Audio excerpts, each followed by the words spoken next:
Men of God podcast, episode 7, featuring your lovely melanated hosts. Temmie looking like B.O.B. as usual. You know what I'm saying? But Look at this we're man, we yo. we gonna go ahead and get started with it.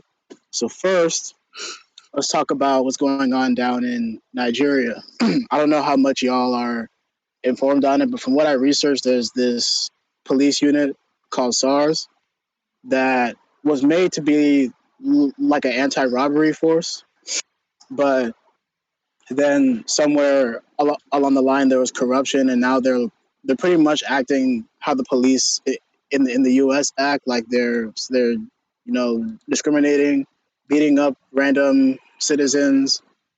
In rare cases, they're like raping citizens and different things like that, and it's a, it's a lot of like power imbalance stuff happening on in Nigeria with the police and with the citizens. The force the force was actually dissolved back in Friday, but then they reinstated the police force with under like a different name. So now folks are like, well, if that's the case, then why would you dissolve it in the first place? You know what I'm saying? Hmm. Um, so I mean, y'all have been on IG, like y'all have seen the protests and all kind of stuff. So, what are your just like initial thoughts about it? I mean, and Teme too, since you're also Nigerian. I feel like the initial thought, or the first thought I'm thinking is where's where's Black Lives Matter? Because I said that like earlier Oh, on, and it's like yeah. it's a very interesting topic to bring up because it's like it's all and I don't want people to confuse me with the like black on black crime, because this is totally different. This is a completely separate issue. But if we're for Black Lives Matter, and Black Lives Matter means Black Lives Matter everywhere, then where the tweets, where's the call to action? Like I know Sean King's out there, just like probably waiting for the next like racist case to like hit the news. And while that's all fine and dandy, it's like you're all like, oh, Black Lives this, Black Power this. So when there's time for Black Lives Matter to matter somewhere else, why is the Mhm. United States Black Lives Matter thing silent on it? That was my first thing, my first initial thought. And then the second thought is just like, man, if there's any time for like a powerful prayer, because like a powerful prayer like literally can move mountains. And especially in this time, in this situation, since in the United States we all know what police brutality is like. I feel like as not as Christians but also as um black people, African Americans, whatever you want to call yourself, at the end of the day you're still black. So Mhm. lift up those people in prayer, because they definitely need it. Yeah, and even those that aren't black. I mean, Exactly. this isn't like a black issue to me. This is like a Yeah. like these are people that are being oppressed by a oppressive, not just police force, but an oppressive government. Because I don't know Hmm. if you're aware.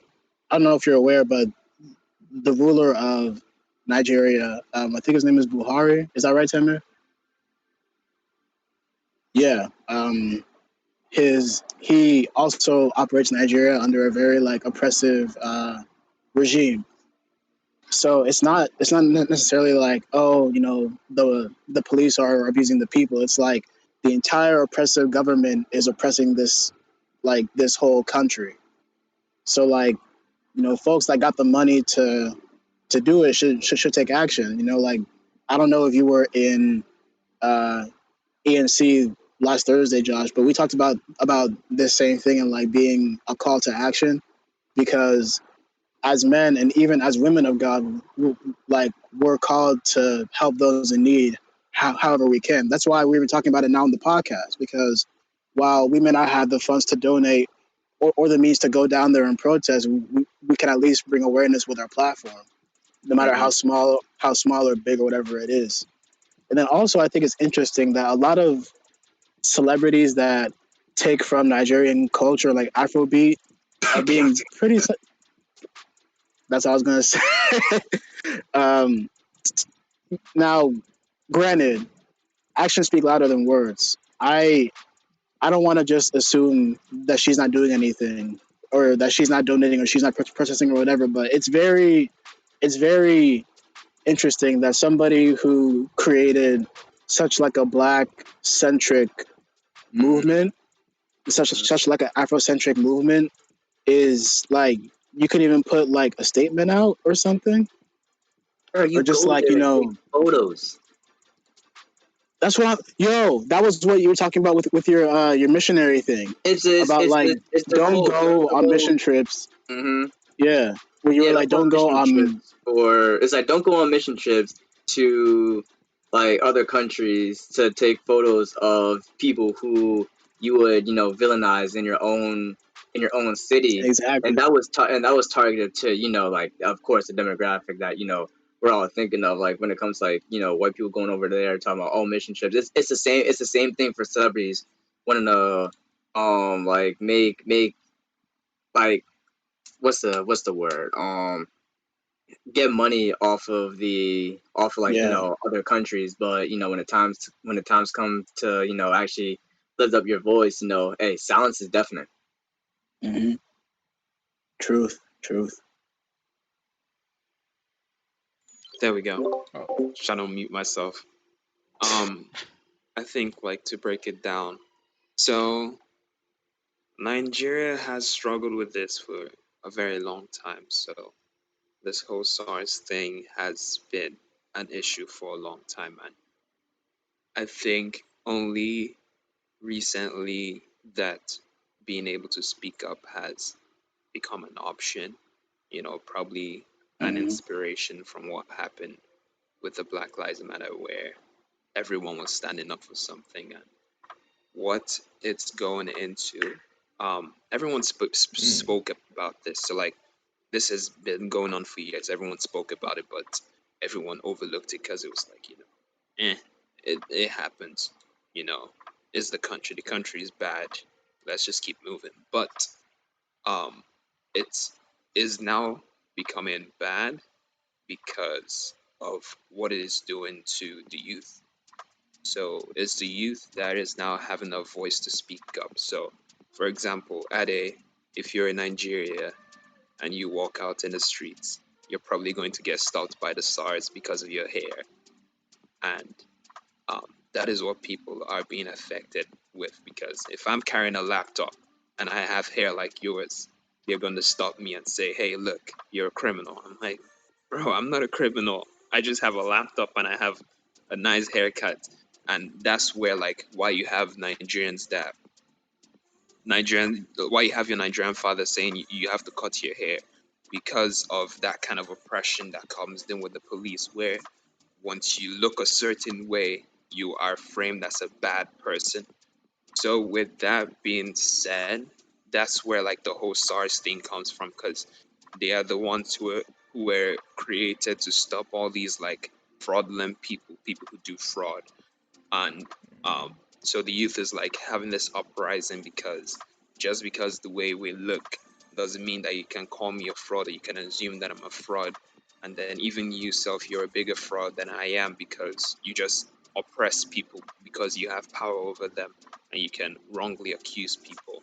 So like with this whole thing, I just feel like it's a good thing for the voice of the youth to be heard, because this is actually going to hopefully, that's what we're praying for, hopefully get a change, because um, this is just something that's been going on for too long. And I think this is why when I came here and I saw like everything that happens with Black Lives Matter, I'm like, this is actually the same thing that we are experiencing with our own people. The oppression that black people are facing here with white people. So I guess that's why when I looked at it, I wasn't looking at it through the lens of like color, like the color of the skin, but it was more of the lens of men. Some people are being oppressed over other people because of, in Nigeria, that's what we are struggling with, where people in the government are, or people with power, are oppressing other people. So we can see like once someone is in a place of power, that's what corrupts someone's mind.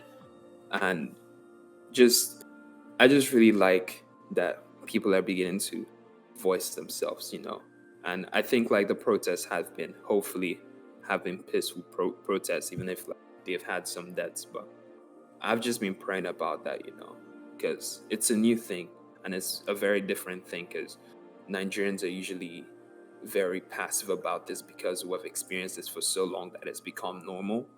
But to have people actually speak about it, it's definitely going to shake some things.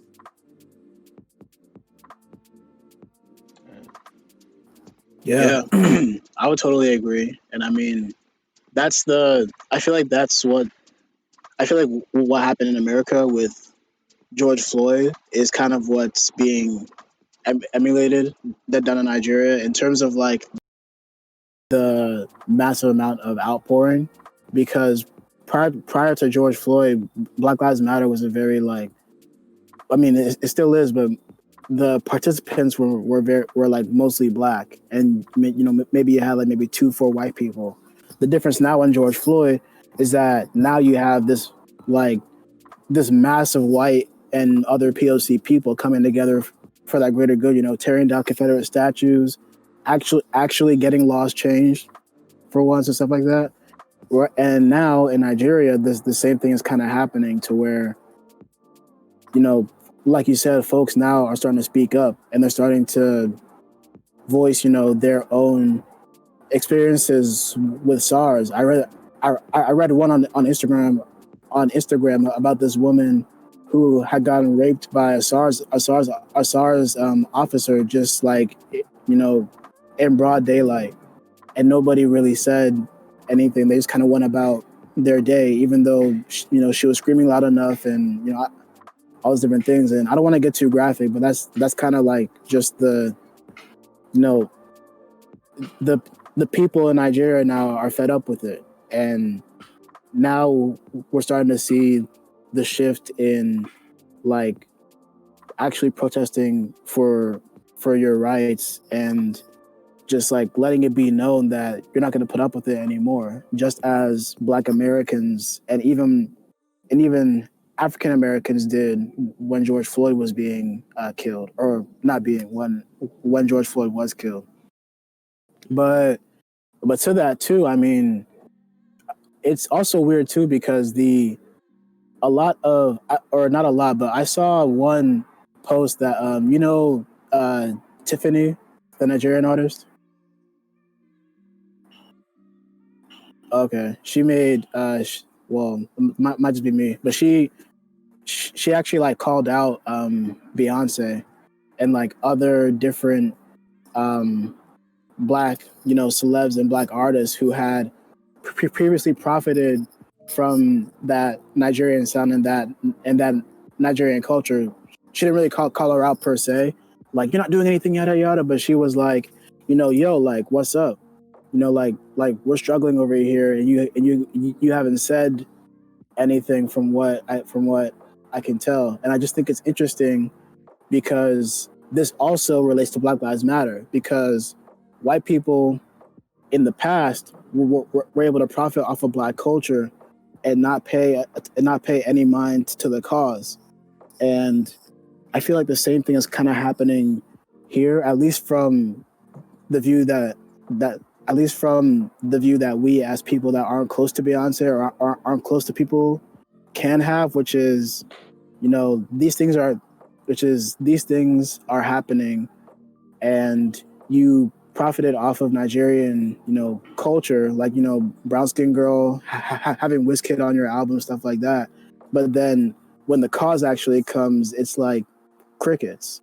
And it's not just Beyonce either. It's like so many other black artists or black influencers or black activists or whatever haven't, like Josh, even what you said about Sean King, like where is he? And it's like Black Lives Matter isn't just, or should not be just Black Americans. Like if we're talking about black, that includes Black Americans, Black Africans, Black Caribbeans, Black Hispanics, that should include anybody who has to undergo the black experience. Period. So it's just interesting to see people not really talking about it like that.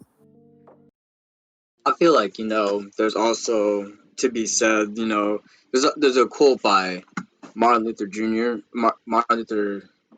I'm really watching his name. I don't care. Mr. King. Martin Luther King Jr. There we go. Look, I had to think for a second. My brain. Leave me alone. All y'all leave me alone. But it's like like his quote that he had was like injustice everywhere is anywhere is a threat to justice everywhere. And it's like if that's happening, if what's going on in Nigeria is going on, then it's like if you're really about it, and if you're really about the cause, then you should there should be no silence from celebrities. There should be no silence from activists who claim to support Black Lives Matter. And I think for us, for like Black Americans, the straw snapped with Trayvon. Like that was the straw that broke the camel's back. Because I don't think that was in like flashback to 2012. It wasn't being talked about. Police brutality against African Americans was not being talked about at all in 2012.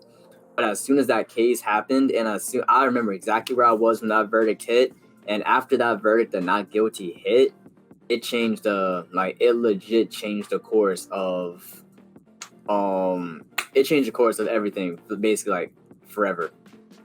People started to get up in arms. Granted, it wasn't the same way that it is now, because as you start to go down the cases, it started to bring more variety to the protests. There were different races coming in each time it happened. You saw it with Philando Castile. You saw it with Tamir Rice. Each case happened, it started to get more and more traction as far as the protest went.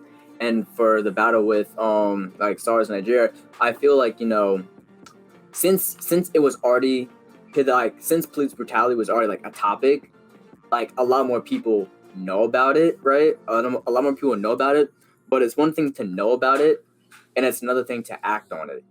If you just know on it and you're not acting on it, then are you really different from the people who just see police brutality, daily and don't say anything until it's forced against you? And once it's forced against you and you have to say something, then it's am I really doing it because I want to do it and I care about it, or am I doing it because the public is pressing on me, which is something that these celebrities are gonna really find out sooner or later, because it's how people work. People work in one or two ways. Either you get out there now and you use your voice for good, because so many I know so many Nigerians are talking about the fact that it's everyone from the States, they love their food, they love their dances, they love their music.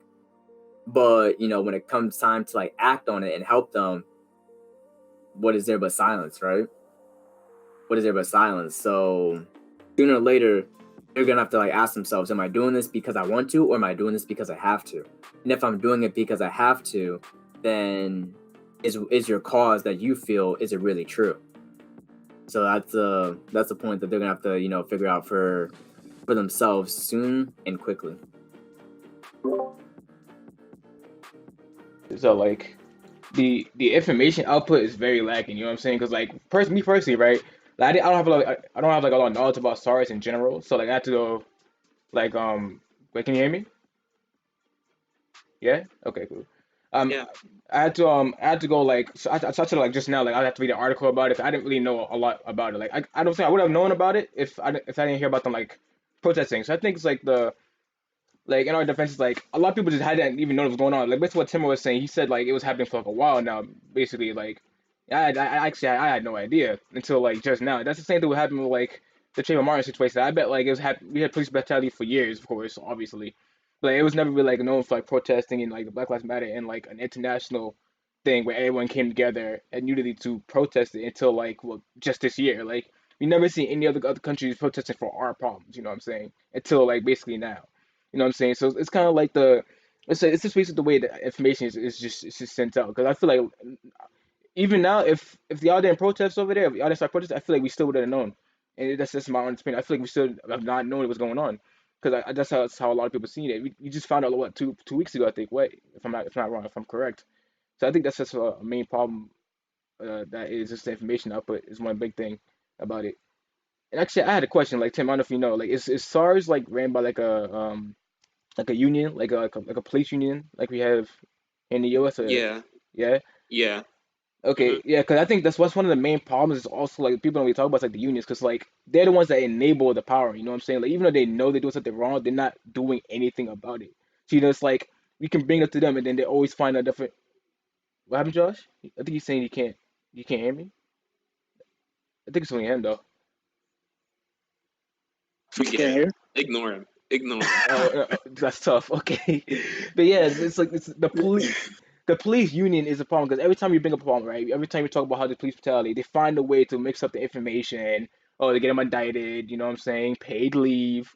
It's like it's those people that enable that problem. It's always the problem. So like whatever was happening in Nigeria with SARS, I feel like whatever if the unions also enable them, like kind of like how the U.S. does it. If I'm not wrong, then it's definitely something with them that needs to be changed, in my opinion. Yeah. So I think the thing about it is Nigerian government. I'm going to start saying had a bad foundation, and um, it wasn't built on a good foundation, you know. And it's kind of like what you see people do is what you yourself would do. So years of people not doing the right thing and years of people doing the wrong thing has carried on, and everyone just follows suit, you know. And that's why if you go to Nigeria, you can have someone that cheats you out of everything that you do, and it's not because they want to, but it's because of how how it is, how the government treats everyone. So it's like might as well just follow suit. And same thing goes with SARS. You know, everyone is looking for money. Like my brother has been stopped by them a couple of times. Like if you're a guy in Nigeria, you're going to get stopped by them one day, and everyone is asking for money. You know, hey, give me money. So it's like the corruption is seeped into the system so much so that in every space, even in your local business, you could find that kind of thing happening. So I think with that being said, I've been trying to speak words of faith instead of words of fear because um, normally it's easy for us to say this place is a bad country. But then I'm going to start saying, you know what? I believe that God can actually change something in this space. I believe that God can actually do something. And same thing with America as well. We need to stop saying, you know, even as Christians, most especially, we need to stop saying, this place is bad, you know, the country is bad. Let's start speaking words of faith over that place. What are we believing that God can do in those places? And let's start having faith with works, you know, actions. That's truth. I mean, as people, not even just men, but like as people of God, we're called to be people of action. But I would urge people not to take action out of selfish ambition or out of like, you know, force. Because if you see somebody donate money and then you feel guilty, like, oh, I should go donate, and then you donate, it's not with the right heart.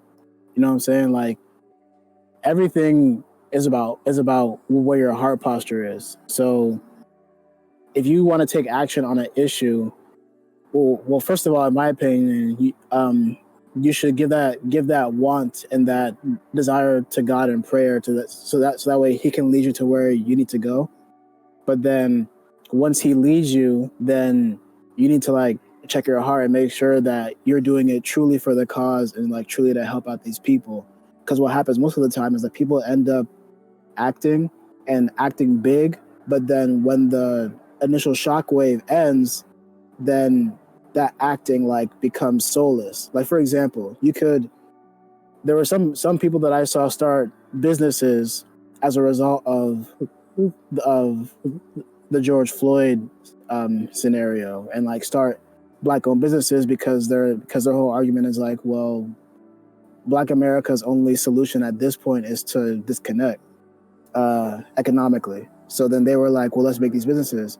But from what it looked like, it wasn't a business that was created out of the hard posture of I want to make a business to help people. It was like I want to make a business because that's what's hot right now, or that's what's trending right now. Whereas businesses are a lifelong commitment.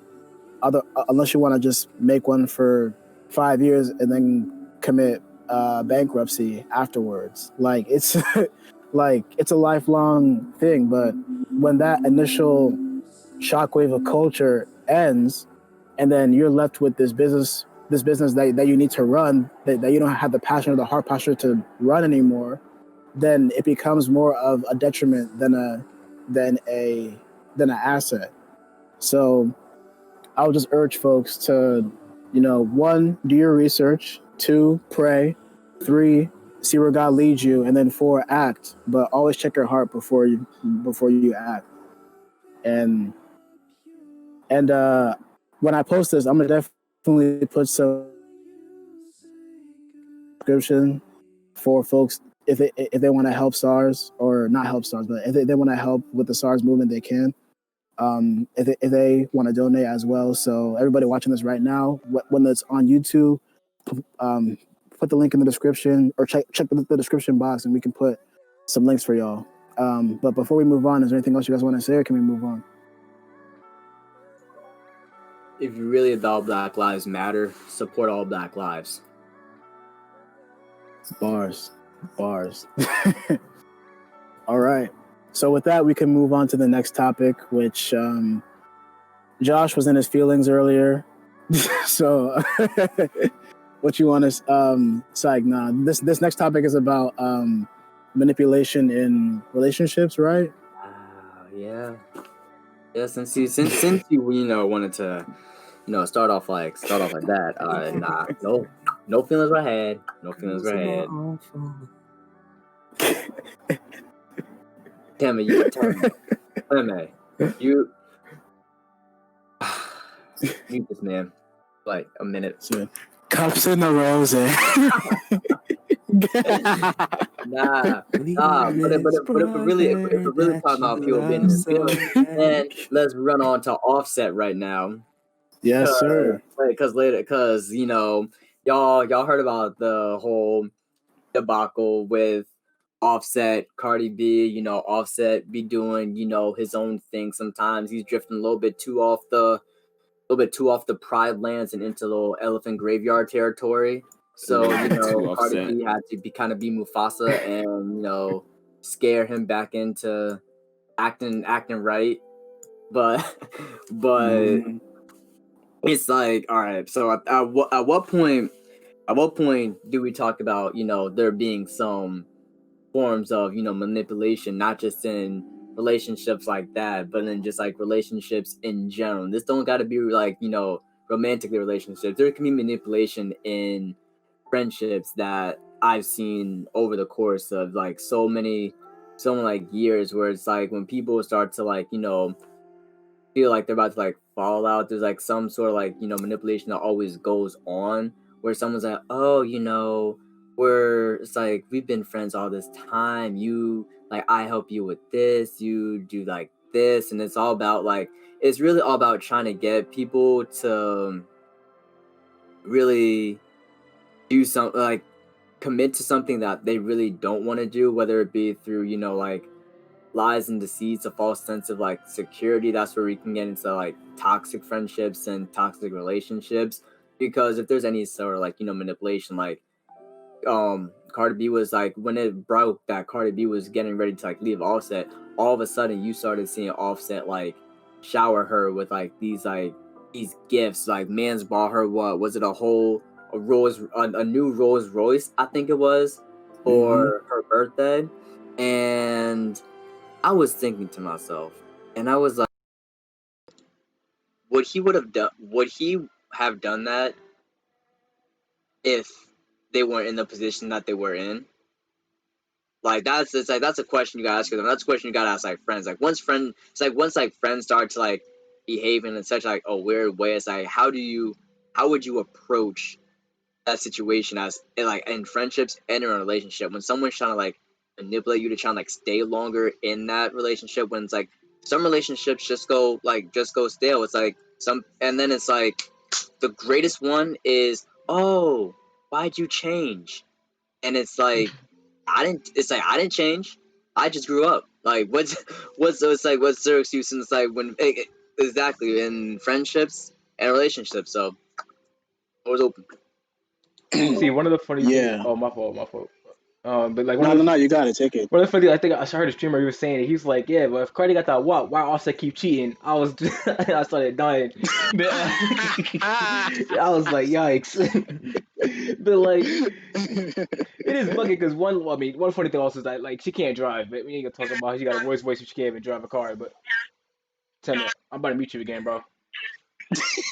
What are you doing, stupid? Like, what are you doing, bro? Yeah, I agree. Like, there is a lot of manipulation in those type of relationships. You know what I'm saying? Like, people love to use like the good things they do for you to their advantage. Be like, yeah, but that just feel like last week, yo, how come you can't do this? It's like, bro, if you're not doing something out of genuine kindness, bro, just don't do it at all. You know what I'm saying? That's how I see it. Like, I've had a bunch of friends in the past to be like, but bro, like, I did this for you like this time ago or like all this time ago, and I'm like, I didn't think you needed me to pay you back, but I think it's doing it out of kindness of your heart. But I guess you know what I'm saying. It's like it is just that, and it's that in relationships. That's that toxicity that people be talking about. You know what I'm saying? Like people using their own pain for as if it's the other person's fault, guilt tripping them into certain things. You know what I'm saying? Like, yo, I go through this, I go through that. You're not gonna help me. All that stupid stuff that that people be doing in relationships. It's childish in my opinion. You know what I'm saying? Like you can't always use your problem to like guilt trip to someone to do something for you. It's the way to live life. You know what I'm saying? That's just my Yeah, that's it's my take hella. of it. Yeah, it's hella childish. First of all, because it's like Offset's the one that messed up. So why are you going back to Cardi like, I'm sorry, I know. I mean, shoot, it's just like, like you just sounding dumb. And then also, it's like, it's weird because Cardi's whole persona is like, I'm an independent woman. I can do what I want. If you cheat, I'ma go. Like I got options, but she's still sticking with the same trash option. Even after filing for divorce, it's like she's still coming back. So, like what? But point aside, also it's just like the whole thing about buying somebody back because that's kind of what Offset did when you think about it. Like he bought her that billboard, the Rolls Royce, all that kind of stuff, and it was like, but like, is that really worth like your self respect or like your? Because let's like we don't know, but let's assume that this time he cheated again. I would imagine that after the numerous times of him cheating on her, that she would be like, you know what, you're like effing up my self-respect. Like you don't you don't love me, you don't respect me. I'm out, peace.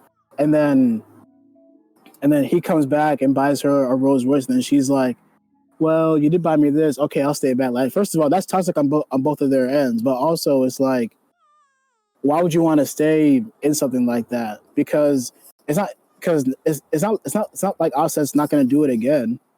Because now he knows how to do. Because now he knows how to get her back. And then just with like just being like men of God and like being in those kinds of areas of relationship is like, that's what for First Corinthians says to do with like love. It's like love does not what's that one verse that says love does not like keep track of wrongdoings, but I've heard that flipped, not in a wrong way, but flipped to be expanded into like, if you do something wrong to your spouse, knowingly or unknowingly, there should never be a grudge after that. It should be like, you know what, you messed up. I accept that, and I forgive you. Let's move on and let's do it. It's never like you mess up, that happens, and then 2 years later, y'all get into an argument. And she's like, well, don't you remember 2 years later? And then you're like, I thought we were off that. And then even when you do something good, to her or to him, it's like you should never keep track of that of that good thing, because then if she gets you something that you don't like, or if he gets you something that you don't like, then it's like, well, I got you this Birkin bag. Why did you get me this car? And it's like, but I still got you something at the end of the day. Like, it's just, it's mad confusing and it's mad childish to like confine two people's love for each other in like material things.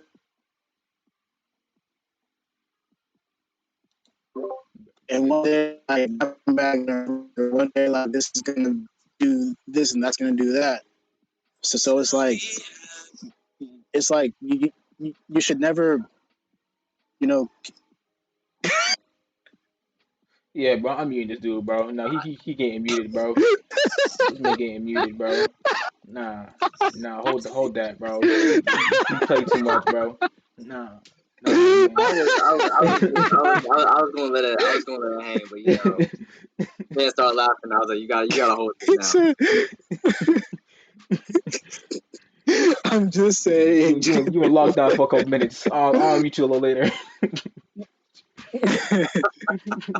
Yeah, but nah, it's like it's so childish because it's like, why would uh yeah, I don't know.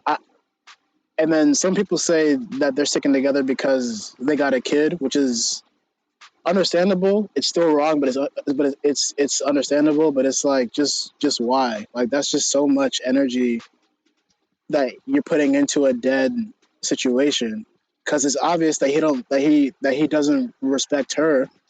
So why, like, why would you be with somebody like that? You know what I mean? It's like, and another thing I I've heard feel people. like Oh, my bad, bro. Go ahead. Sorry.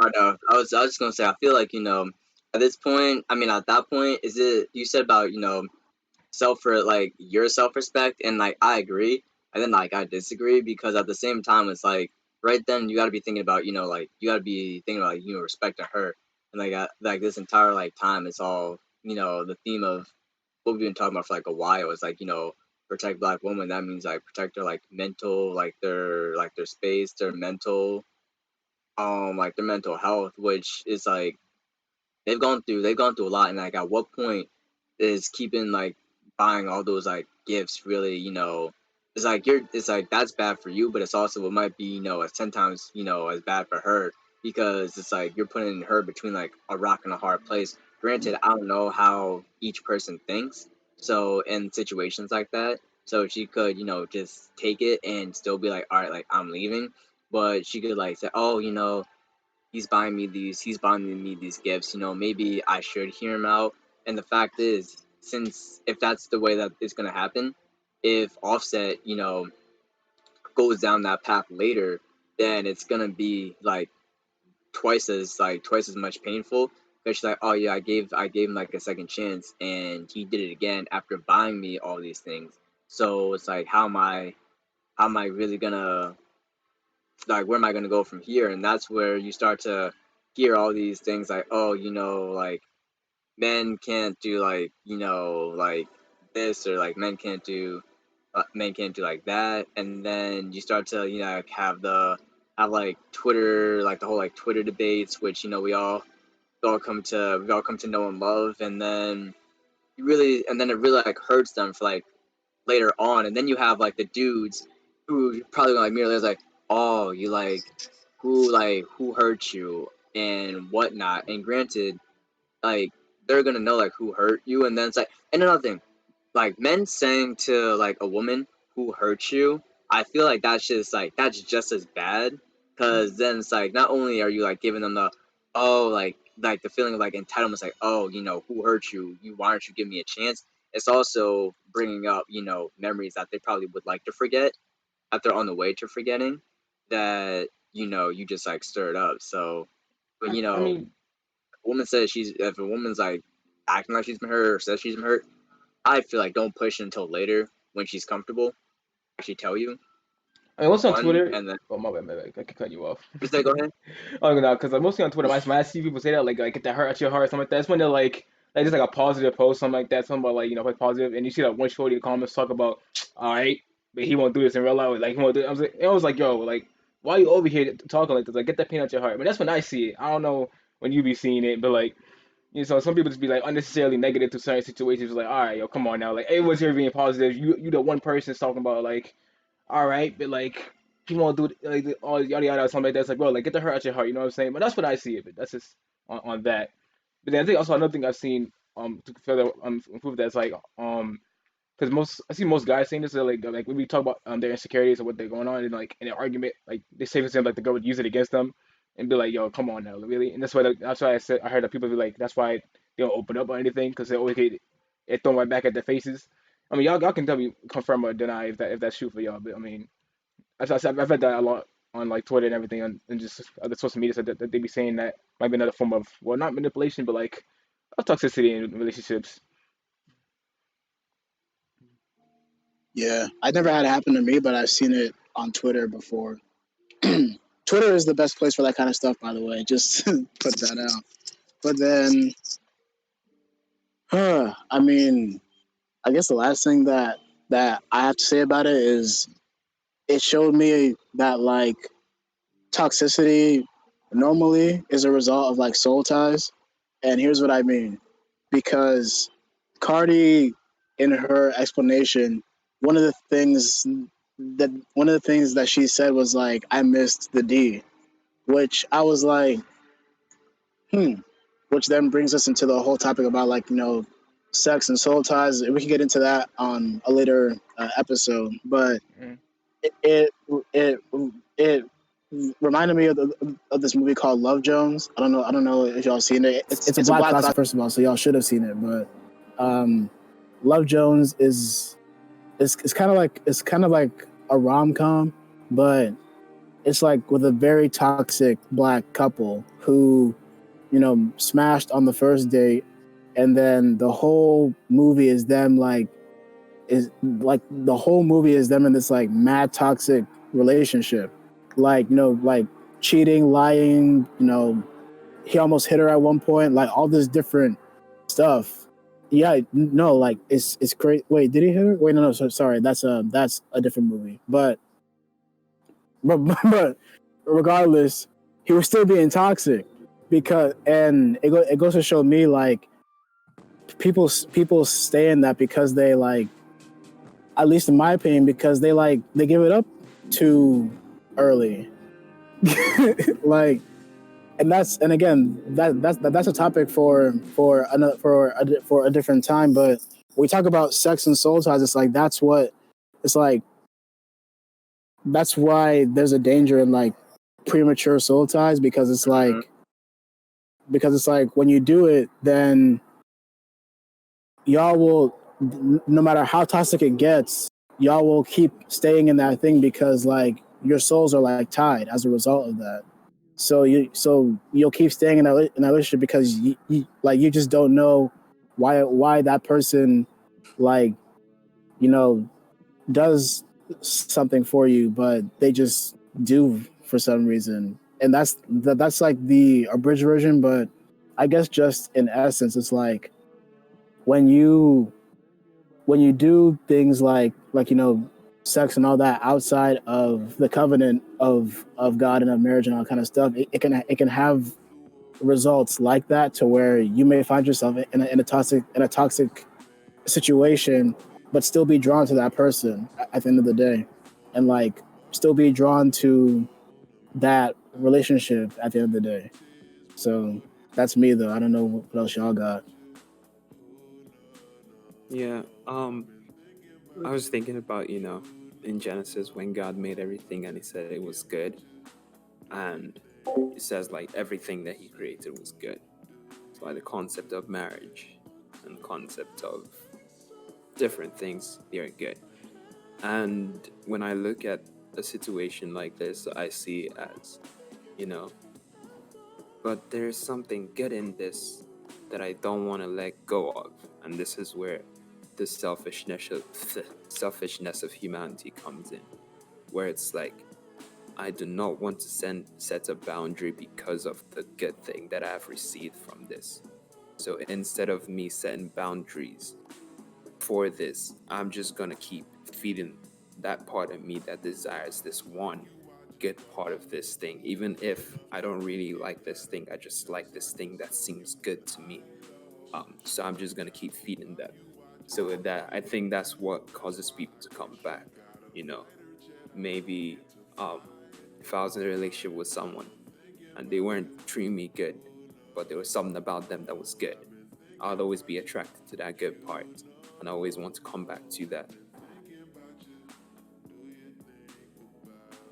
Mm-hmm. Yeah, I would agree.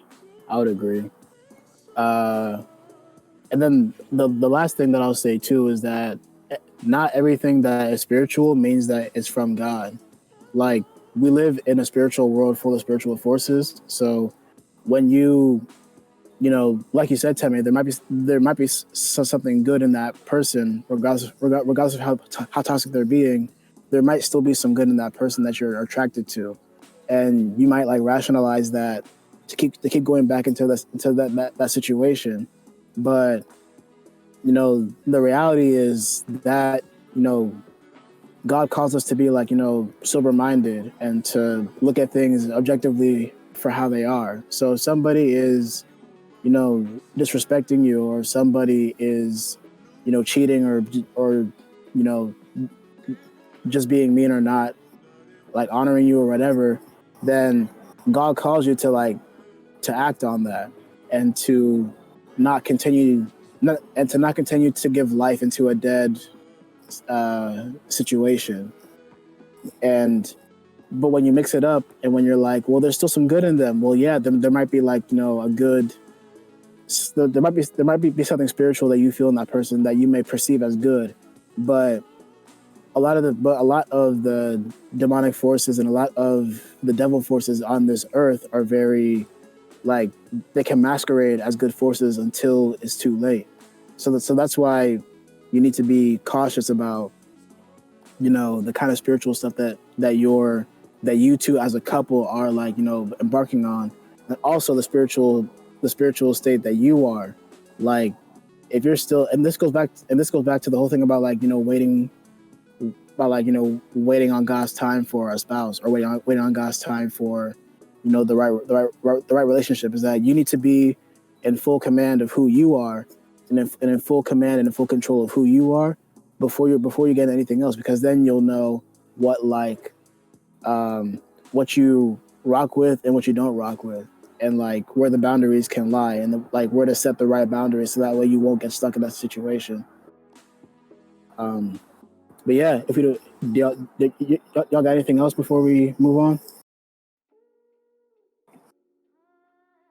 Lit. So let's go to John's topic, just about how bad this year's been. Well, not bad, but just like the state of the country, especially because it's elections coming up. So Yes, what's sir. good? All right. Well, I think we already saw the debate, the terrible debate that went through. I just want I just want to talk about just like just the overall, because because I mean I think Tim, you don't got to vote 'cause you're not a citizen, but I mean I got to vote, so I got to choose between these two goofballs that we got two between, and it's like it's so dumb because they're both just like so bad, you know what I'm saying? And it's like ultimately the Christian family, God, like, well, God might tell you to vote for this person, but I'm like, I don't know, you know what I'm saying? It's like it's just it's an interesting time, and it's like whatever happens might have like a bigger effect of what happens after, like same, if Trump comes back from office.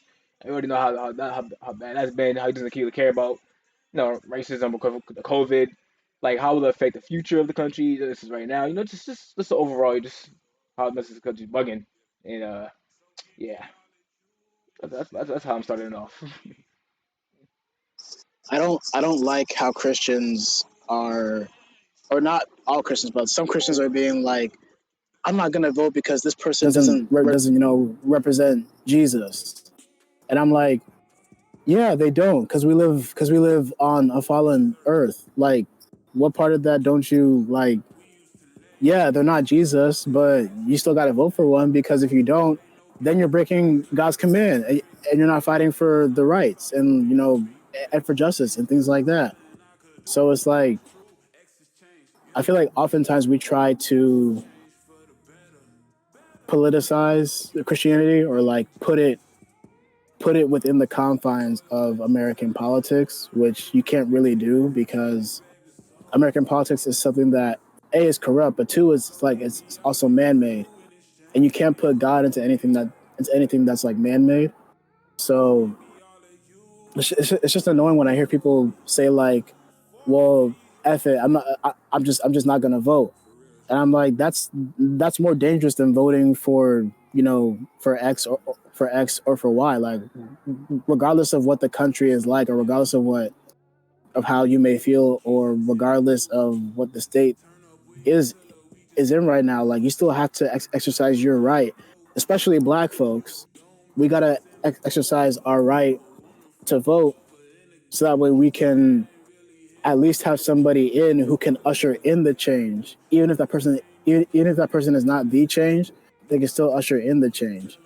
And it's like, yeah, we just gotta stop trying to look at things for the short term. It's like I get annoyed when I see Black people be like, well, the same thing as Christians, like, I'm just not gonna vote. I'm like, first of all, your ancestors fought and marched so that you could, and like folks died so you could go and vote. And what I hear a lot is like, well, it just goes against my morals. Like, what morals? Some the your ancestors died so you could vote, but you're not gonna vote because of morals. Like, the sense. Like, where's it at? You know what I'm saying? Like, yeah, I don't get it. But bottom line, everybody got to go out and vote. All right, I don't. I I'm not here to tell you who to vote for. I hope you know who to vote for because it should be mad easy. But yeah, just stop being dumb, please. Please. Man's about to jump out of his skin for the last one. Whew. You know what? You were like, should I? You know what? Nah, let me take this back. But You know, it's Yo, tell me back up from the mic real quick, bro. 10 Tell minutes. me, what are you doing, bro? What's Close to that mic, bro. Well, swallow the whole mic, bro. Relax, yeah, ASMR. bro. Stop. They don't want to. They don't want to hear that on the podcast, bro. Nah, you gonna have to go. That's not ice cream cone. That man tripping. I know. Man got a hat on, think he's the next thing since like what, Barry Bonds? Like he got that early 2010s type style right now, y'all. I need got them long jean shorts too on your feet, on your legs, don't you? You got the soldier boy. You got some Timbs on now. You better better confess. You see, now I'm tempted to go do that. Relax. All right, Josh, go ahead, Josh. Go ahead. I was saying before Timmy wanted to pull some ASMR on here that this the everything that Dave said was right. It's like it's very hard for us to really bring God down here into politics because it's like it literally we're told not think of us in this world, and that's what politics literally are. So it's like you can't really say, oh, I'm gonna vote for this person because this is who God is calling me to vote. I'm like,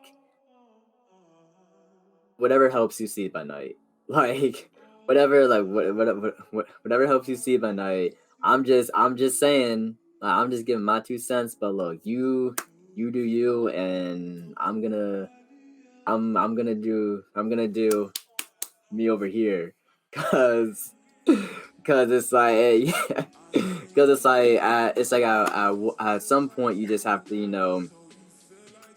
think. And granted, it's like we don't have the best. No, we don't have the best of like two candidates like this. Like we really don't. John said it. Ade said it. We really don't got the best. Like, if it was like a more like decisive, then it's like, yeah, I would know. But it's like at this point, you're picking from like the lesser of two evils. Like, which one you choose that you think is lesser of two evils, I can't tell you what to do. but for both sides, it's literally you're choosing between the lesser of two evils, and that's something that really no one wants to be doing, especially in this part of 2020, because it's like we're into what, like the third or fourth quarter of 2020, and 2020 is still like up by what, like 50, with like I don't know, like 11:45 left in the third or fourth quarter. Mhm. Oh, sorry. So Yeah, we're in the so last 3 months. 2020 is up by like 2020 is up by like 40 in the fourth quarter with like 8 minutes and 30 seconds left. Like literally, like that's legit how it feels like. And again, then what Tammy said earlier, God calls us not to live in fear, and that's literally what we like got to do, and especially like this election. Although it's like we don't know the outcome yet. No one knows the outcome yet. You still can't let everything do be controlled by fear, especially even after the outcome. Like no matter what happens, we still gotta live live each day. Like it's like we gotta live each day like it's like our last. Gotta walk with like your purpose. Gotta do what you do that brings to the glory of like God. Because it's like I know some results. Like I know last election, I was on my pillow. I was like, do I? I was like, do I like want to get out of bed this Monday? But it's like, you know what?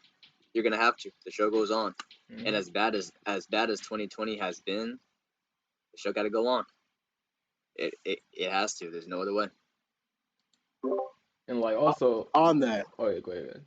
oh sorry, I hate, or sorry, I shouldn't hate because God doesn't cause to hate, but it annoys me when Christians vote for Trump off of one policy that Money. he What we talking about it?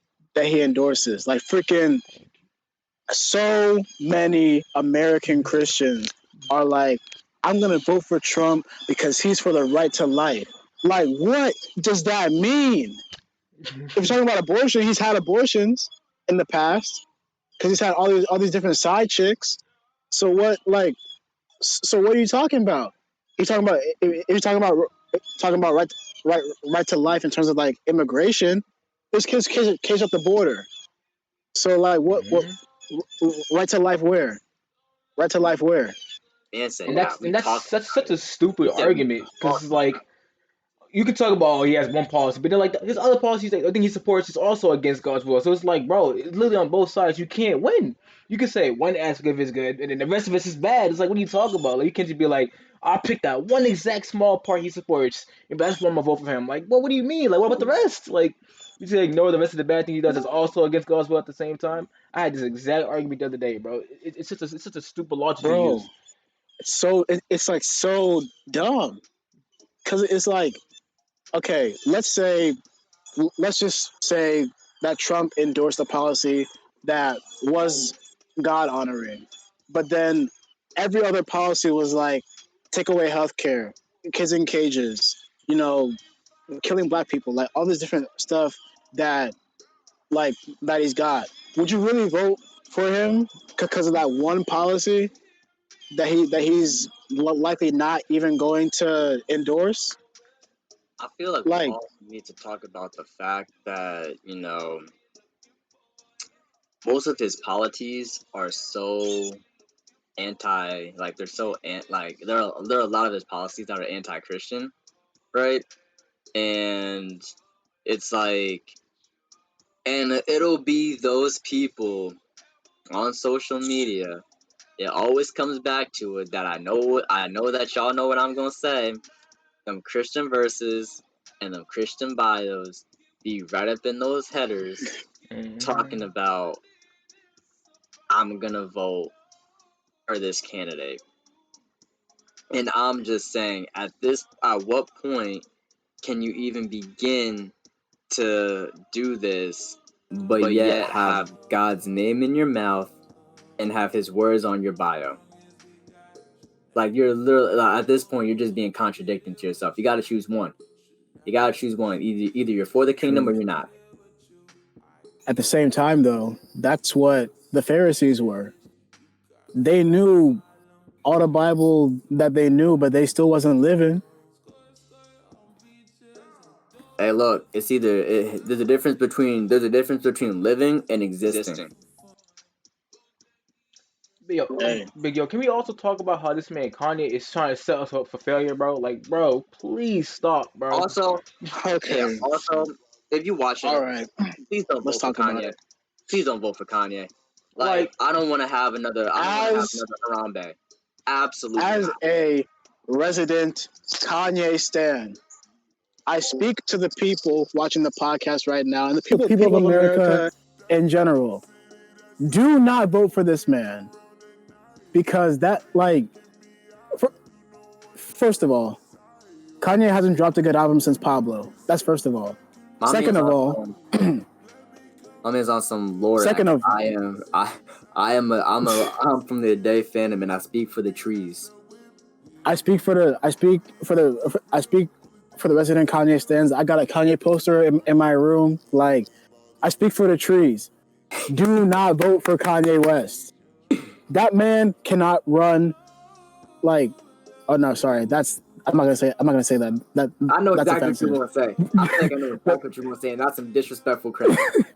Never mind. That's offensive. But point being, dude is bipolar, does not take his medicine, and has no political experience, and is actively trying to take votes away from Trump, from Biden. Why would you do that? And like, he also wrote in his, he like paid to get his vote, or not his vote, his name put into the thing. Like, what? Huh? Like, I'm sorry, I'm kind of getting annoyed. What rational person will look at the state of America and be like, you know what? I'm gonna vote for Kanye. Kanye knows what to do. Like, dude literally said he was anti-vax, and that he was like anti, Planned Parenthood. Like, which, by the way, Planned Parenthood is not equal abortion, but we can talk about that another day. But he's like anti so many different things, and it's like, what? Cause it's like I understand why like people are desperate for a third choice and all, right? But it's like, yo, like, come on now, you go to Kanye West, that's your third choice. Like, you got two goofballs, and then you can pick a guy that's not emotionally stable as your third choice. Like, bro, come on. Like, you do know there's a third party you can vote for, even though it's probably not gonna win, so it's not even worth it. So you gotta just choose between those two people. Like, come on, let's not be childish here. You know what I'm saying? Like, you know what? I'm gonna choose Kanye West. Like, are you serious, bro? Like Kanye, like all your choices. Kanye, yeah, it's like Kanye pissed on a Grammy and put it on Twitter. You want him to run the country? It's like people thought I was mad. Like, now, to be fair, I think that we do need a God-fearing candidate in the office at some point. I just don't think Kanye's the one to do it, which should be obvious to most people. But some people are like, yo, the folks that was at his campaign rally when he had the bulletproof vest on, and like the folks that were like actually trying to like say, nah, man, like just understand. I don't know if y'all are on Reddit and if y'all go on the Kanye West like subreddit, but yo, folks is like actually like defending him, saying like, y'all don't understand. He's trying to do good. Y'all don't understand. He's just trying to make the world a better place. But whatever. I'm like, yeah, he might be trying to, but like, yo, now is not the time. Like, now is not the time for Kanye West to go up on the stage and act a fool.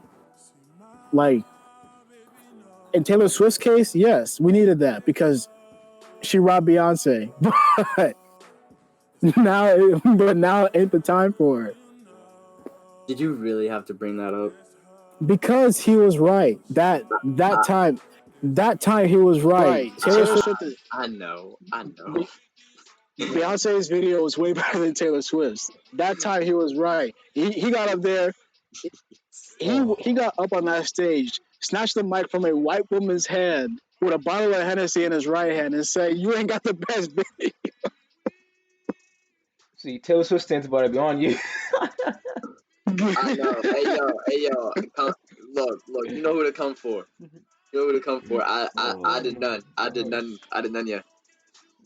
Look, Kanye made Dark Fantasy. What did Taylor Swift make?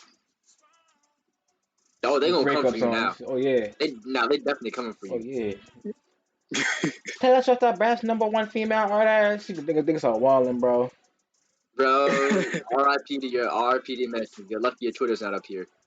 Oh God. Yeah. Tell me yes. Oh, go Tell ahead. me yes.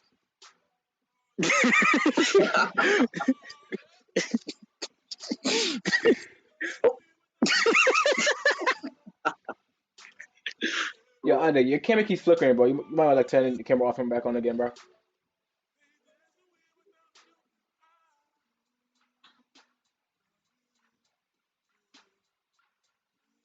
Tell me, is he gonna speak? Or? What did you say? Bro, can you speak?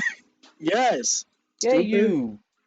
He's over here throwing gang signs. You ain't saying not one word.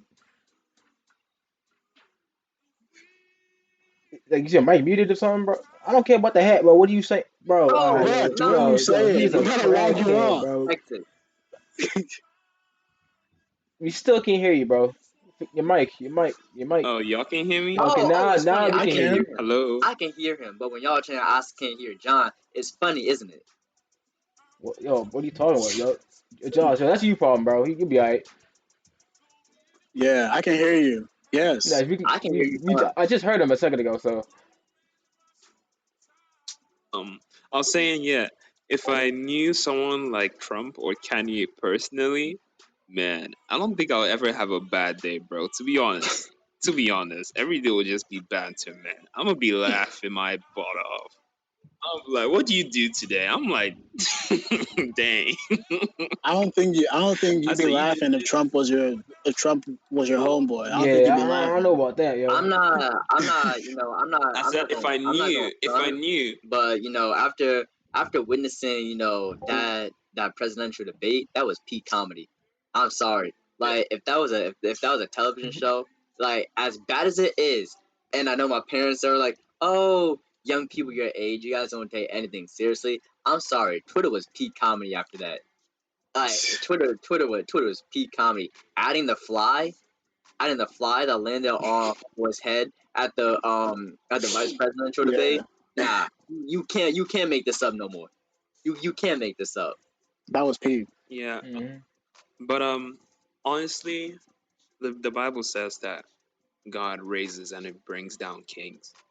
And something that I saw is the story of Nebuchadnezzar. You know, Hmm. Nebuchadnezzar wasn't a good person at all, but God still used him. In fact, he even used him to humble the people of Israel. So, even if these people aren't good people, even if they are not Christians, God could use them too. So, it's important to cast out your vote. What do you stand for?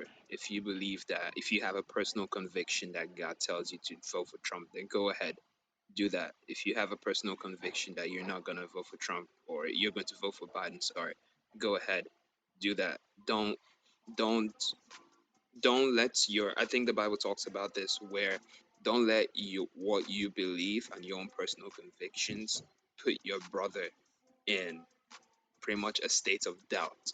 So, True. do what is right, do what you believe, and it's God who raises and He brings down kings. So whoever enters the power, whoever becomes president, God had allowed that person to be there. So, and I think I heard someone speak about this. And if God put that person there, what is our job? Our job is to pray for that person, because it was God that let that person be there. Instead of us bashing whoever becomes president, we have to uphold that person because that person um, is pretty much the one holding the country. So if that person goes down, the whole country is going down with them. So With that being said, yeah, cast your vote. Vote for whoever you feel you should vote for. Yeah, that's true. Yeah, to that point, it's all about personal conviction. Like, come in office for these last 4 years for a reason. Whatever that reason is, I don't really know entirely because only God knows. But I mean, yeah, if God calls you to do something, then who are you to not you know follow the King's orders? You know what I'm saying? So, with that being said, whoever God calls you to vote for, just please vote. Please vote. Black folks especially, please vote.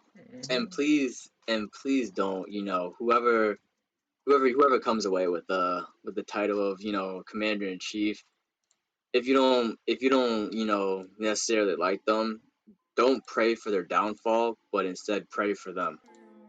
Exactly. Exactly. Because, like what Teme said, if they go down, the whole country will go down with them. So it's your funeral at the end of the day if that person goes down. But all right, with that being said, we can get to the last topic. Teme, what you got for us, bro? We put his topic last for a reason. Of course I did. Because it's Are men evil? And I think we also spoke about this with John's topic, but this is just a question, man. Are men evil? Are men bad people? If we okay, so when from what I understand, when men are born into the world, we're automatically born with the stain of sin because we're born into a sinful world.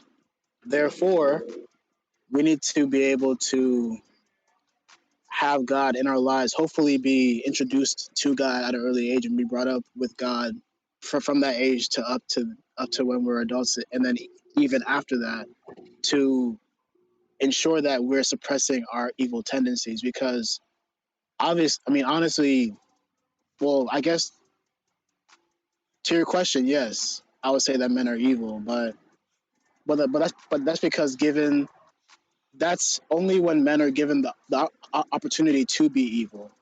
Because like we see what happens when we have like all these millionaires, billionaires, and trillionaires that just pocket all of this money, and then still feel the need to like cheat people out of their pensions, out of their paychecks, or still allow for unethical practices in their firms, or for all this mass poverty. Like, we see what happens when man is given power, or when man is given domain, and they don't have a God centering, or even if they know God.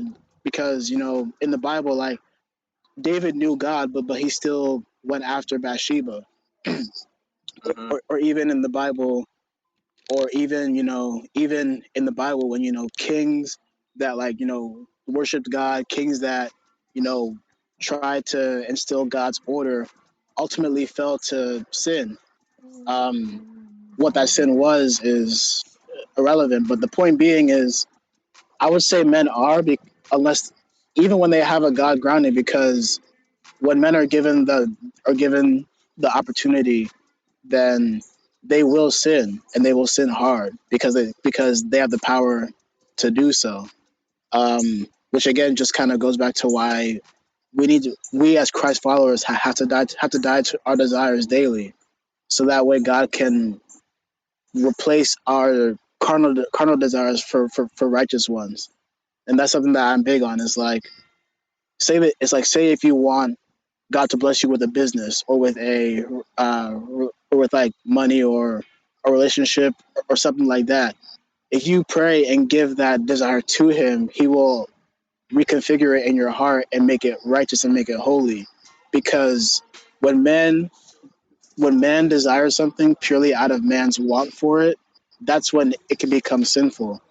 But if you desire something and have God transform that desire to be righteous, it's like, I desire this, but not for my own glory. I desire it to bring glory to God, and to help out other people know Jesus as well. So that's what I'll say for that. I feel like, for the whole, are men evil, and like underneath that umbrella, like the whole movement for like, men are trash, yada yada yada, this, like yada yada this. There is, I do feel there is some truth to that statement, because if you look at history, and if you look at like everything that's gone on at the root of everything, wars, it's all been, like men, egos, upset that one country has this, like the other country doesn't have that, and like at the root of all it's just like, at the end, not the root, at the end it's just like mass destruction. You have lives being lost, and like wars are like a man-made thing. So, and with all like the atrocities happened, with a lot that has happened, most of like the villains in history have been men. Like we have the obvious like one. We have like Adolf like Hitler, who's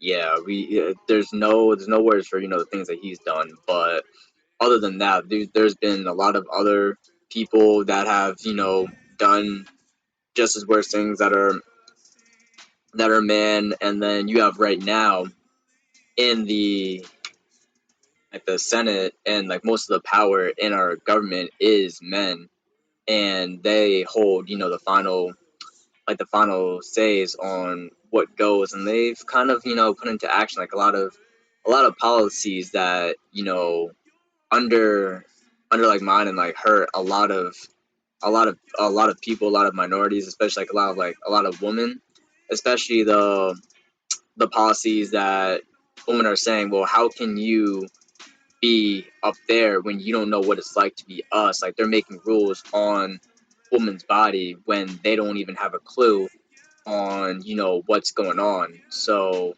that's just hurting them even more. And then you just have the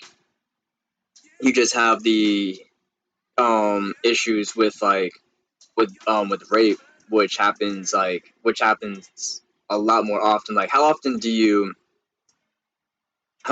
hear of like men having to say, oh, we have to go to like the bathroom in pairs at parties, or we have to like have someone with us jogging at night.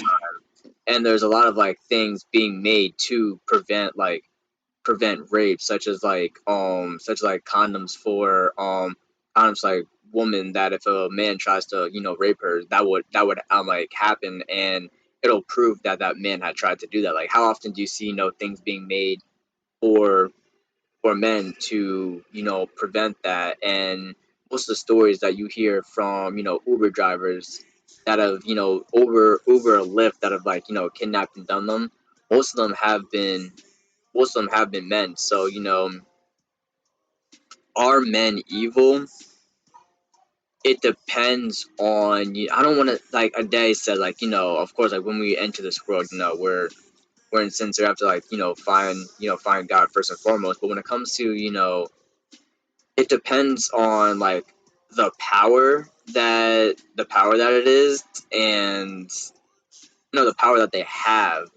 Like if they're in like the government, if they're the president, if they're, I don't know what the position's called in other countries, but if they have that type of power and they're using it for evil, yes. And then like closer to home, like your everyday male, then it's like, I don't want to, like because a lot of people on Twitter are like, oh, men are trash, and it's like the whole thing about like, oh, don't generalize men. And I don't want to generalize like men, because it's the same thing that like when women generalize men, it's like, oh, we don't want to do like that. And when like men generalize women, it's like they're like, oh, we don't want to do that. So it's very hard to not generalize with this, but it really depends on the person. Um, Yeah.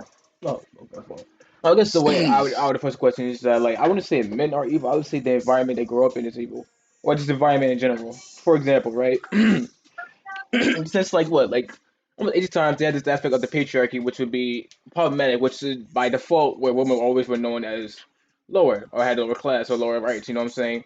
Just in almost every country is the same way. Even countries now in the Middle East, they have that same type of law where like women are allowed to vote or work or having a proper education simply because they want to be from that patriarchy system. I feel like since like a majority of guys, even the older ones, have grown up in this system, bro, it's like they have taken on those aspects or characteristics of those environments that they've grown up in, and then but since those are already pretty much incorrect ways of thinking, you know what I'm saying? Because it shouldn't have been that way in the first place. That's how they also like developed their also opinions on that, and that's how it also came out. You know what I'm saying? Like I can't just like say like, oh yeah, men are evil, as if not like the environment they grow up in or the societal system that's been made was made to make them kind of be like that. Or even if you want to make it more personal, like how men are supposed to be known as like, like masculine. Never talk about our feelings or this, that, and that, or that, and third. Even though it'd be even more better for our mental health to talk about how things we feel. You know what I'm saying? Which is why all the problems you hear, of course, women speak about them because they feel like they need to speak about them. Most guys will hold in things that happen to themselves.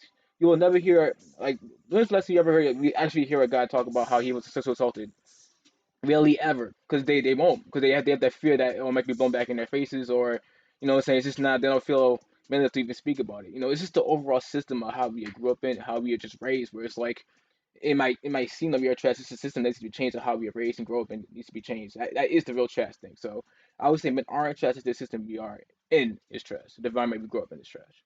That's my answer for that. I like that, John. I like that. You know, and the fact that men cannot speak about certain things, it makes it harder for you to see men in the different light. And we get to see men as people who are oppressors, and we don't even get to see the oppression that happened to men. Yeah, And with men being evil, I think men are greedy and are prideful. And every little opportunity that you can get to have something on your own, that pride kicks in and that greed kicks in. And you're like, I'm going to take this. So, what it takes for a man to be humble, to be able to resist that, because it's hard, for a man to resist the opportunity to be greedy. And it's something that we have to continue train ourselves as men. Like, hey, man, I got to humble myself. I got to not rush into things. I got to be easy because I'm a man, and I feel like this is what we should be building up on, this accountability for men, you know. I'm like, hey, bro, that's wrong. Calling wrong for what it is, because a lot of people they just do it because, as John said, because of the system of how they grew up. But if you have people talking about these things, if you have people addressing all these things, then all these things should find a way or a source for it to be dissolved. yeah, I hear you. Also, when you say men are evil, understand that there's nuance in that. Like everything in this life is on a spectrum. Nothing is absolute except for obviously God's word, but even that is nuanced. So when you say men are new or men are evil, it's like that itself has nuance because, like for example, for myself, I grew up in a Christian household. My parents, from the age that I was like 4, taught me the importance of like love and family and not being greedy or whatever. So like I never struggle with like not giving to people when they need to, not not being vulnerable. I never really struggled with that until like recently, but that's a different story. And just different things like that. But I still would would like watch pornography and like lust after girls, which which is not evil incarnate, but it's like it's a nuance of that evil.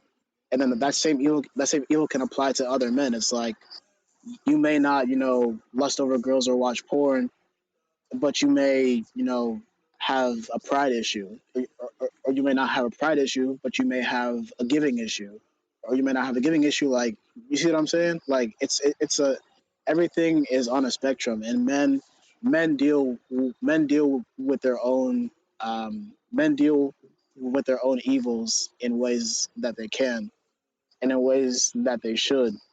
So I think, to better answer your question, are men evil? I would say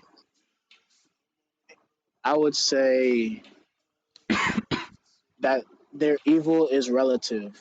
to what like you're comparing them to.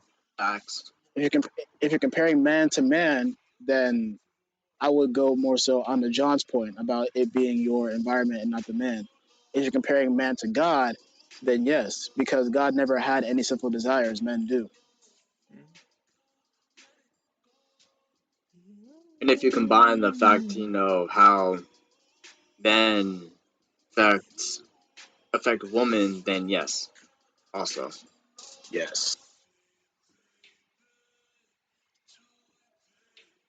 So how, man? How do you not be evil? Gotta follow God. At the end of the day, man, you gotta like, following God is more than just going to church and reading your Bible. Like it's a heart, transfer. Like every day, every day that you wake up, you have to commit yourself to, or commit yourself to allow God to change your heart and to change. And like I said before, and just like change, your desires to make them holy, because desire in itself is not bad for you. Because there are some desires that God puts inside of you that He wants you to have, like men and women have a natural desire for marriage, and men have a natural desire for companionship with other men. But but like I said, if those are self-serving, or if those are desires that man doesn't necessarily purify, then they can become bad and they can become evil. Like your desire for a woman to marry and to have that marriage be an example of God's glory and God's goodness could turn into you lusting after numerous different women if you don't give that desire up, and if you don't allow that desire to be purified. So that's kind of like a very Christian answer, but that's the truth, honestly, because like to follow God, honestly, you need to humble yourself, and you need to understand that I will mess up my entire life until I get to heaven, and but I will still humble myself and walk this walk every single day, wanting to be more better than the day I was before. Like, as a man, we should start thinking,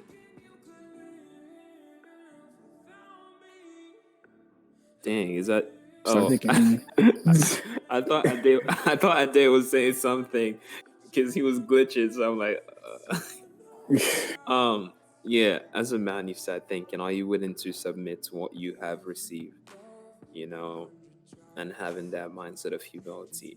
So whatever I've received, whatever has been placed in my hands, am I willing to submit that? If I'm not willing to submit that, then I need to check that. I need to do something about that. That's facts. Josh, John, what y'all got?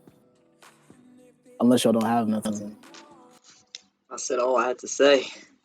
He said, "I said what I said." I said what I had to say, bro. I said what I said. Look, check yourselves before you wreck yourselves. I'm gonna start an organization now. It's called Are Men Evil, and it's spelled RMNEVL.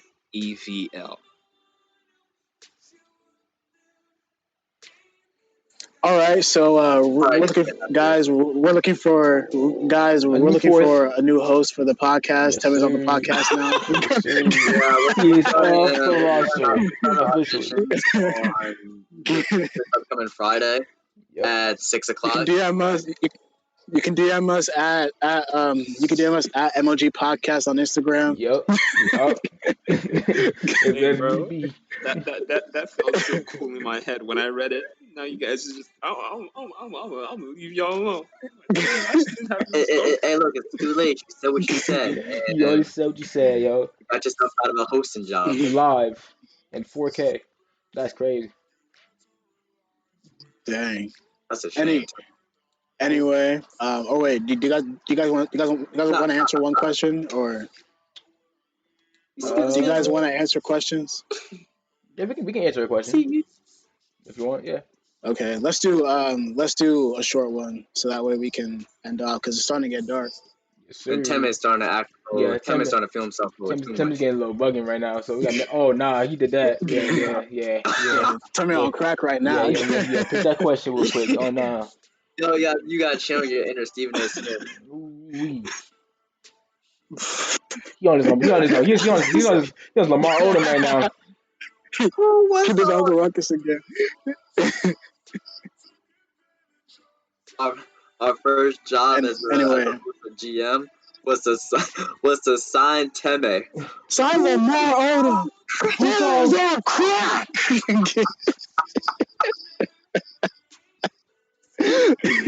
Oh my gosh.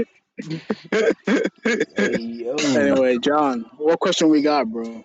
I sent to the Instagram questions, right? Because there's no questions on the Twitch chat right now.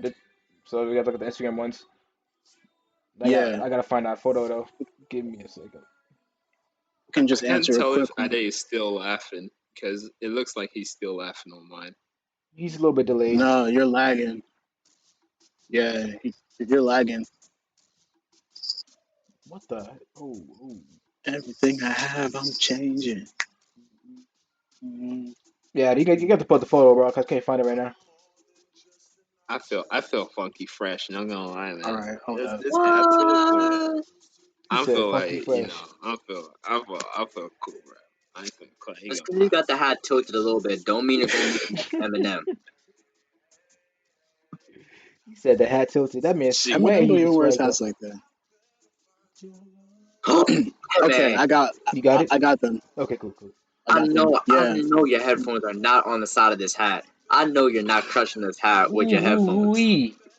His hat's not on his head, bro. Oh my gosh. this dude Teme, yo. The hat's right here.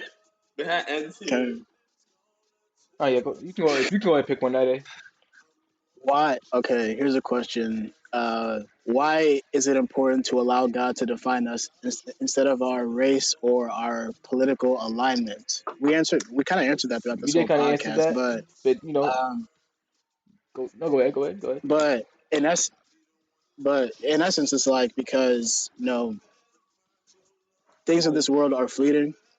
So if you let yourself become defined by something like politics or you know or like race or something like that, ultimately all of that is fleeting and all of that is like very trending. Like 1 minute this party is on top, the next this party is on top.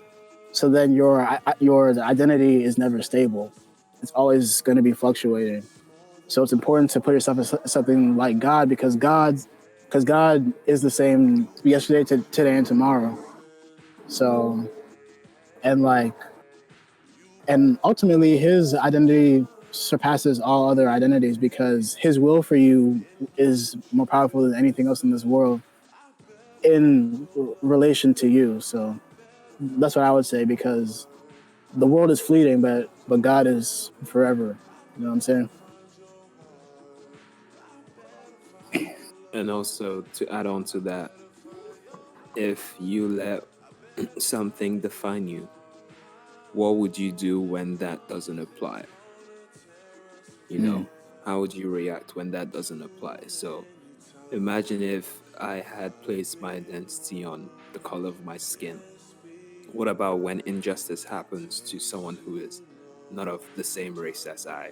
How would I react? Would I react the same way that I would react as? So it's like my justice now, because of the way that I defined myself, is now uneven and is actually become injustice. So this is why we need God to define so that we can have a heart that is so pure that we can look at every form of injustice and call it out. Hey, look, every time I think of something defining, I think of that powerful quote that Tony Stark delivered to Spider-Man in the first Spider-Man movie when Spider-Man was talking about how much like his suit defined him, and then Tony Stark says he said if you're nothing without the suit, then you shouldn't have it. That's like how it is. It's like if you let things define you, as Thomas said, once that's like up, It's like what's gonna happen if you let your job define yourself. Oh, I'm like I'm the executive for that. Once you get fired, what is your identity going to be? You base your identity off. That's why so many also like, NFL players have trouble, or NBA players, whatever sports you have, they have trouble, adjusting themselves to life outside their sport, right? Because they're so used to being like their number on their jersey number, or their position on the team, or the team that they're on, and that like once that life is up, it's like they're legit just like question themselves like, who am I really? And then at that point, then it's like, if you don't have like like if you don't let God define you, then it's like, all right, like what do I have? But when you're defined by something like, like you claim Christian, and you let God define you, then it's like you're going to be something no matter what, no matter the status of your job, what you're doing in like 5 years, who your friends are. It's like you have God, and honestly, that's he's legitimately all you need. Yeah, it's basically just like don't let like what you are as in physicality become your idol. Because at first God is first and everything second. Like we're not saying just like ignore like everything else because you're a Christian. We're saying don't let it become an idol, become something you worship. Like so don't like just worship like being black and everything. You know what I'm saying? Because that's not what we should do. Like accept it, but remember that God gave you all of this. You know what I'm saying? Everything about you is given by that one person. You know what I'm saying? And that's just this is how you should see life. That's just the short answer, in my opinion. Facts, facts. Well, with that, we can end it off there. Thank y'all for watching. We appreciate every one of y'all. Stay blessed. Go vote. Wear your mask. You feel me? I'm gonna do that little Naruto and again, DM us for a new host. We're Yes, looking sir. for a Yes, new. sir. Yes, I mean, sir. did you just hit the? You Yes. gotta go. Serious, No, serious inquiries I only. was